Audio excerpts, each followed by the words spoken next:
नमस्कार। आज हम कुछ ऐसे स्रोतों पर बात करने वाले हैं जो इस्लाम में ईश्वर की अवधारणा पर एक बहुत ही कह सकते हैं अलग नज़रिया पेश करते हैं, खासकर पवित्र कुरान शरीफ के संदर्भ में। ये जानकारी जगतगुरु रामपाल जी की वेबसाइट से लिए गए कुछ लेखों पर आधारित है जी। इन लेखों का मतलब एक उद्देश्य है। वो कुरान शरीफ की आयतों का विश्लेषण करके ये साबित करना चाहते हैं कि परमेश्वर, जिन्हें हम अल्लाह कहते हैं, वो असल में कबीर है। हाँ, बिल्कुल। तो चलिए आज इसी दावे और इसके पीछे दिए गए तर्कों की गहराई में उतरते हैं। और हाँ, ये साफ कर दें कि हम सिर्फ स्रोत सामग्री में जो लिखा है उसे ही निष्पक्ष रूप से बता रहे हैं। बिल्कुल। इन स्रोतों का जो सेंट्रल पॉइंट है वो यही है कि कुरान शरीफ की जो आम समझ है वो शायद पूरी कहानी नहीं है। ये स्रोत दावा करते हैं कि कुरान का ज्ञान देने वाली हस्ती और वो परम अल्लाह, जिसे ये स्रोत कबीर बता रहे हैं, वो दो अलग अलग हैं। अच्छा, ये तो अपने आप में ही एक बहुत बड़ा दावा है। मतलब कुरान सुनाने वाला कोई और है और परम अल्लाह, जिनका नाम कबीर बताया जा रहा है, वो कोई और। जी। ये तो जो आम इस्लामी मान्यता है कि अल्लाह एक है और वही कुरान का स्रोत है, उससे तो बिल्कुल हटकर है। हाँ, ये काफी अलग है। तो फिर स्रोत इस दावे को सही साबित करने के लिए क्या दलीलें देता है, क्या सबूत पेश करता है? देखिए, स्रोत मुख्य रूप से कुरान शरीफ की एक सूरत फुरकानी यानी सूरत 25, उसकी आयत 52 से 59 पर बहुत फोकस करता है। और इन आयतों की जो व्याख्या है वो पारंपरिक समझ से आप कह सकते हैं काफी अलग है। अच्छा, जैसे आयत 52, 25-52 कुल्ले, उसमें आता है फला तोतियल काफिरन व जिहादुम बिही जिहादन कबीरा। अब यहाँ जो शब्द है कबीरा, स्रोत इस पर खास जोर देता है। कबीरा, हाँ। आमतौर पर इसका अनुवाद होता है बड़ा जिहाद या महान प्रयास। ठीक है। हाँ, यही सुना है। लेकिन स्रोत का तर्क है कि ये पैगंबर मोहम्मद को एक निर्देश है कि वे काफिरों की ना सुने और कबीर पर विश्वास रखें, क्योंकि वही परमेश्वर है। अरे, तो यहाँ कबीरा को महान की जगह ईश्वर का नाम कबीर मान लिया गया। जी हाँ, इस व्याख्या में ये एक विशेषण नहीं बल्कि एक नाम है, ईश्वर का नाम। अच्छा, तो सिर्फ एक शब्द की व्याख्या से पूरी आयत का मतलब ही बदल गया। ये तो वाकई ध्यान देने वाली बात है। बिल्कुल। क्या अगली आयतें भी कुछ इसी तरह की अनोखी व्याख्या पेश करती हैं? हाँ, आप आयत 25.58 को देखिए। व तवक्कल अलल हय्यल्लज़ी ला यमूतु वसब्बिह बिहम्दिही व कफा बिही बिजनूबि इबादिही खबीरा कबीरा। स्रोत के हिसाब से यहाँ कुरान का ज्ञानदाता वो खुद पैगंबर मोहम्मद से कह रहा है कि उस जिंदा पर भरोसा रखो जो कभी नहीं मरता, मतलब जो अमर है। अच्छा, जिंदा जो कभी नहीं मरता। हाँ, और उसी की तारीफ करो। स्रोत कहता है कि ये जिंदा सत्ता ही कबीर है और वो भक्तों के पापों को नष्ट कर सकता है। यहाँ खबीरा को फिर से कबीर से जोड़ा गया है। तो इसका मतलब ये हुआ कि ज्ञान देने वाला खुद अमर नहीं है और वो किसी और पर भरोसा करने को कह रहा है। जी, स्रोत का इशारा इसी तरफ है कि जो ज्ञान दे रहा है वो खुद अमर नहीं है और असली भरोसा उस अमर कबीर पर करना चाहिए। ये एक दिलचस्प मोड़ है। कुरान सुनाने वाला खुद किसी और की तरफ इशारा कर रहा है। बिल्कुल।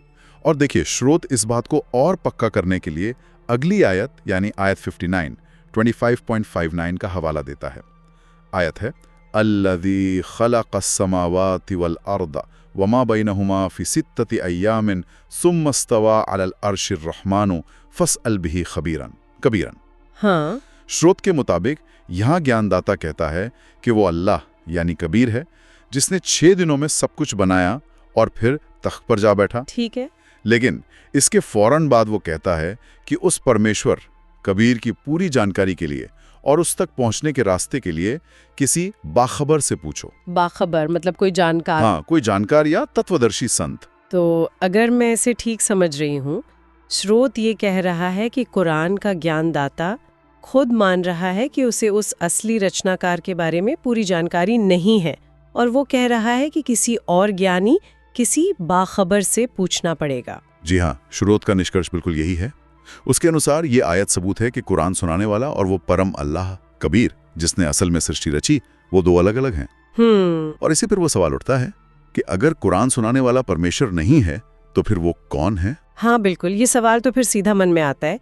स्रोत क्या कहता है, कौन है ये ज्ञानदाता? स्रोत का दावा है कि कुरान शरीफ, और सिर्फ कुरान ही नहीं, वेद, गीता, बाइबल का ज्ञान भी, ये सब देने वाला काल ब्रह्म है। या उसे क्षर पुरुष भी कहते हैं। काल ब्रह्म, क्षर पुरुष। हाँ, इस विचारधारा के हिसाब से ये 21 ब्रह्मांडों का स्वामी है। बहुत शक्तिशाली है, लेकिन ये अंतिम या परम सत्ता नहीं है। अच्छा। स्रोत इसको पुख्ता करने के लिए हजरत मोहम्मद की जीवनी का भी हवाला देता है। उसमें कहा गया है कि जिब्राइल नाम के फरिश्ते ने एक तरह से जबरदस्ती ज्ञान दिया था। जबरदस्ती? हाँ, मतलब दबाव बनाकर। स्रोत इसकी तुलना गीता के अध्याय 11 श्लोक 32 से करता है, जहां कृष्ण काल के रूप में अर्जुन को अपना विराट रूप दिखाते हैं और अपनी बात मनवाते हैं। तो स्रोत का नजरिया है कि ये ज्ञान बलपूर्वक दिया गया है, प्रेम से नहीं। तो मतलब स्रोत के हिसाब से ये काल ब्रह्म एक पावरफुल हस्ती तो है, पर वो परमेश्वर नहीं। जी। और फिर वो बाखबर कौन है जिसका जिक्र आयत 59 में था, जिससे पूछने को कहा गया? स्रोत के अनुसार ये बाखबर या इल्म वाला एक तत्वदर्शी संत होता है, मतलब एक ऐसा आत्मज्ञानी संत जिसे सभी पवित्र ग्रंथों का असल रहस्य पता हो और सृष्टि रचना का वास्तविक ज्ञान भी हो। वही उस परम अल्लाह कबीर तक पहुंचने का सही रास्ता और सही पूजा विधि बता सकता है। और कुरान का ज्ञानदाता यानी काल ब्रह्म ये जानकारी नहीं दे सकता? नहीं दे सकता, स्रोत यही मानता है। इसीलिए वो एक बाखबर से पूछने को कहता है। ठीक है, ये तो वाकई एक बिल्कुल ही अलग तस्वीर बन रही है। अब आते हैं उस परम अल्लाह पर जिसे स्रोत कबीर कह रहा है। स्रोत उनके स्वरूप के बारे में क्या बताता है? क्या वो निराकार हैं जैसा कि इस्लाम में आमतौर पर माना जाता है? नहीं, देखिए यहीं पर एक और बड़ा फर्क आता है। स्रोत कहता है कि अल्लाह कबीर साकार हैं, उनका मानव जैसा रूप है, निराकार नहीं। साकार, मानव जैसा रूप। हाँ, उनका शरीर नूरानी है, मतलब बहुत प्रकाश वाला है, लेकिन है जरूर। स्रोत इसके लिए सीधे कुरान की आयत तो नहीं देता, पर इस्लामी शब्दावली इस्तेमाल करता है। जैसे अर्श कुर्सी पर अल्लाह तख्त है, स्रोत कहता है कि सिंहासन पर बैठना ही इस बात का सबूत है कि वो साकार है। और वो बाइबल की उत्पत्ति 1.26 का भी हवाला देता है, जहां लिखा है कि ईश्वर ने मनुष्य को अपने स्वरूप में बनाया। साकार रूप, ये तो इस्लामी धर्मशास्त्र की जो मुख्य धारा है उससे बहुत ही अलग विचार है। बिल्कुल। और उनके रहने की जगह, कहाँ रहते हैं वो, और उनके जन्म के बारे में क्या कहा गया है? स्रोत बताता है कि अल्लाह कबीर सतलोक नाम के एक शाश्वत धाम में रहते हैं। ये धाम इन 21 ब्रह्मांडों से भी परे है, ऊपर है। और वो माँ के गर्भ से जन्म नहीं लेते? स्वयंभू हैं, मतलब अपने आप प्रकट होते हैं। अच्छा, स्वयंभू। और क्या वो पृथ्वी पर भी आते हैं? हाँ, इस विचारधारा के अनुसार परमेश्वर कबीर हर युग में पृथ्वी पर आते हैं, अवतरित होते हैं। अच्छा। और अपनी प्यारी आत्माओं यानी अपने भक्तों से मिलते हैं। स्रोत कई संतों के नाम भी लेता है जिनसे वो मिले। जैसे धर्मदास जी, मलूकदास जी, गुरु नानक देव जी, दादू साहेब जी, गरीबदास साहेब जी, घीसादास साहेब जी और स्वामी रामानंद जी भी। अच्छा। स्रोत ये भी कहता है कि करीब 600 साल पहले यही परमेश्वर कबीर बनारस यानी काशी में एक जुलाहे धानक के रूप में प्रकट हुए थे और एक कवि के रूप में प्रसिद्ध हुए, कबीर साहब। तो स्रोत उन्हें सीधे ऐतिहासिक संत कबीर से जोड़ता है? जी हाँ, बिल्कुल। ये जानना तो बड़ा दिलचस्प है। एक और आम धारणा है इस्लाम में कि अल्लाह को कयामत तक देखा नहीं जा सकता। क्या स्रोत इस पर भी कुछ कहता है? हाँ, स्रोत इस धारणा को भी चैलेंज करता है। उसका कहना है कि नहीं, ऐसा नहीं है। सच्ची भक्ति से और वो जो तत्वदर्शी संत हैं उनके द्वारा बताई गई सही साधना विधि से अल्लाह कबीर को इसी जीवन में देखा जा सकता है। इसी जीवन में? हाँ, स्रोत दावा करता है कि जिन संतों के नाम मैंने अभी लिए उन्होंने न सिर्फ ईश्वर को देखा बल्कि उनके धाम सतलोक भी गए और अपनी वाणियों में, अपनी कविताओं में इसका वर्णन भी किया है। स्रोत कहता है कि ये उनकी आंखों देखी गवाही है। तो देखा जा सकता है। ठीक है, सृष्टि रचना के बारे में स्रोत का क्या कहना था? वो कुरान 25:59 में 6 दिन में सृष्टि बनाने का जिक्र आया था। हाँ, स्रोत उसी आयत 25:59 का हवाला देकर कहता है कि ये रचना अल्लाह कबीर ने ही की है। 6 दिनों में पूरी सृष्टि रची और 7वें दिन अपने सिंहासन पर, अपने तख्त पर विराजमान हो गए। और उसके बाद काल ब्रह्म ने, यानी कुरान के ज्ञानदाता ने, इन 21 ब्रह्मांडों का मैनेजमेंट संभाला, जिसे वो अपने 3 पुत्रों के जरिए चलाता है। इन पुत्रों को हिंदू धर्म में ब्रह्मा, विष्णु, शिव कहा जाता है। अच्छा, तो ब्रह्मा, विष्णु, शिव काल ब्रह्म के पुत्र हैं। इस नजरिए से? जी, स्रोत यही कहता है। और स्रोत ये भी दावा करता है कि आदम और हवा यानी एडम और ईव, उनकी रचना भी कबीर ने ही अपनी शब्द शक्ति से की थी, लेकिन बाद में काल ने उन्हें बहका दिया और अपने कंट्रोल में ले लिया। अच्छा, तो मतलब मूल रचयिता कबीर है और प्रबंधक है काल ब्रह्म, ये है स्रोत का नजरिया। बिल्कुल। इसने तो कई इस्लामी अवधारणाओं को एक बिल्कुल नया आयाम दे दिया है। जैसे अल्लाहू अकबर का नारा है, उसका क्या अर्थ बताया है स्रोत ने? स्रोत अल्लाहू अकबर का अर्थ तो वही मानता है, अल्लाह सबसे बड़ा है, इसमें कोई बदलाव नहीं। ठीक। लेकिन वो इसे कबीर की महानता से जोड़ता है। स्रोत कहता है कि अजान में यही याद दिलाया जाता है कि कबीर ही वो सबसे महान अल्लाह है। स्रोत एक कथित सूक्ष्म वेद का भी हवाला देता है। वो इसे कबीर द्वारा प्रकट किया गया ज्ञान मानते हैं। उसमें कहा गया है कि मोहम्मद जी को रोजे, बांग यानी अजान और नमाज की शिक्षा तो दी गई थी, लेकिन बिस्मिल यानी पशु बलि की इजाजत नहीं दी गई थी।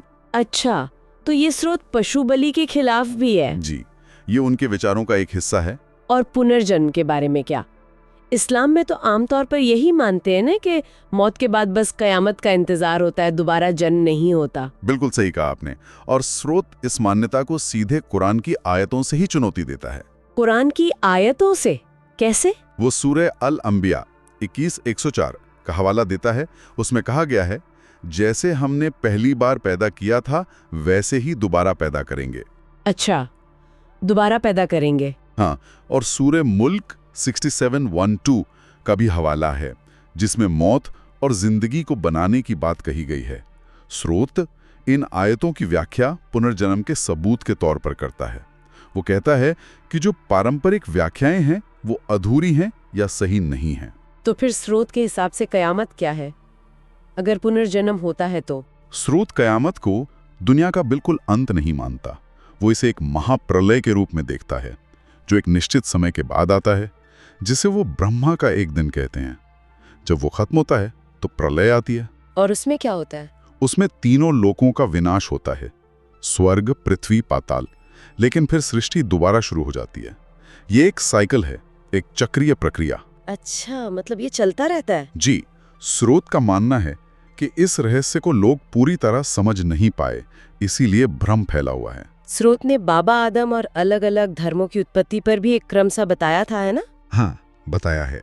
स्रोत के अनुसार सबसे मूल धर्म सनातन था, उसी से हिंदू धर्म विकसित हुआ, फिर बाबा आदम आए। स्रोत उन्हें जैन धर्म के पहले तीर्थंकर ऋषभदेव से भी जोड़ता है, उनसे जैन परंपरा चली। अच्छा, आदम और ऋषभदेव एक ही? स्रोत का यही दावा है। फिर उन्हीं के वंश में मूसा, दाऊद, इब्राहिम, ईसा और आखिर में मोहम्मद आए, जिनसे यहूदी, ईसाई और इस्लाम धर्म बने। स्रोत का इशारा ये है कि इन सब के पीछे जो मूल प्रेरणा है वो एक ही है। एक और बहुत अहम सूरा है सूरा अल इखलास 112:1-4, उसका भी जिक्र है। स्रोत उसे कैसे देखता है? हाँ, सूरा अल इखलास को स्रोत बहुत महत्वपूर्ण मानता है। इसमें अल्लाह के गुण बताए गए हैं जी, कि वो एक है, हमेशा से है, हमेशा रहेगा, सदा रहने वाला। ना उसने किसी को जना, ना वो किसी से जना गया, और कोई उसके बराबर का नहीं है। बिल्कुल। स्रोत पर दावा है कि ये सारे गुण शब्दशः सिर्फ और सिर्फ अल्लाह कबीर पर ही लागू होते हैं। वो एक है, शाश्वत है, अजन्मा है और उसके जैसा कोई और नहीं। स्रोत तर्क देता है कि ये गुण काल ब्रह्म पर लागू नहीं होते। अच्छा, तो काल ब्रह्म पर ये गुण लागू नहीं होते, सिर्फ कबीर पर होते हैं, स्रोत के अनुसार। हाँ। तो अगर हम इन सारी बातों का एक सार निकालें तो इन स्रोतों का जो मुख्य निष्कर्ष है वो ये है कि कुरान की आयतों की अगर एक खास तरह से व्याख्या की जाए तो वो ये दिखाती हैं कि अल्लाहु अकबर असल में कबीर नाम के परमेश्वर को दर्शाता है। हाँ। और ये ईश्वर कुरान का ज्ञान देने वाले, जिसे स्रोत काल ब्रह्म कहता है, से अलग है और उससे श्रेष्ठ है। एकदम सही, बिल्कुल यही सार है। और स्रोत इस बात पर भी बहुत जोर देता है कि केवल यही परम ईश्वर यानी कबीर ही वास्तव में दयालु है, वही सारे पापों को नष्ट कर सकता है और वही जन्म मृत्यु के इस चक्र से पूरी तरह मुक्ति दिला सकता है। और काल ब्रह्म नहीं। स्रोत के अनुसार काल ब्रह्म सिर्फ कर्मों का फल देता है, अच्छा या बुरा, जैसा भी कर्म हो, लेकिन वो किसी के कर्म लेख या भाग्य को बदल नहीं सकता। ये शक्ति, स्रोत कहता है, केवल परम अल्लाह कबीर के पास है। और फिर से ये याद दिलाना जरूरी है कि ये सब कुछ प्रस्तुत स्रोत सामग्री का ही दृष्टिकोण है, हम सिर्फ वही बता रहे हैं। वाकई आज की ये जो चर्चा हुई, ये पवित्र ग्रंथों की व्याख्याओं की जो जटिलता है और उनमें कितनी विविधता हो सकती है, इस पर सोचने को मजबूर करती है। एक ही टेक्स्ट को कितने अलग अलग नजरियों से देखा और समझा जा सकता है। निश्चित रूप से। और ये स्रोत सामग्री एक बहुत विचारणीय बिंदु भी छोड़ जाती है। क्या पवित्र ग्रंथों के गहरे अर्थों को समझने के लिए वाकई किसी बाखबर या तत्वदर्शी मार्गदर्शक की जरूरत होती है, जैसा कुरान 2559 की व्याख्या में कहा गया? हाँ, ये एक अहम सवाल है। और ये हमें इस पर भी सोचने को कहता है कि क्या अल्लाह, राम, गॉड, परमेश्वर, इन अलग अलग नामों के पीछे आखिर एक ही परम सत्य छुपा हो सकता है? ये एक ऐसा सवाल है जिस पर हमारे श्रोता खुद भी सोच सकते हैं, मनन कर सकते हैं।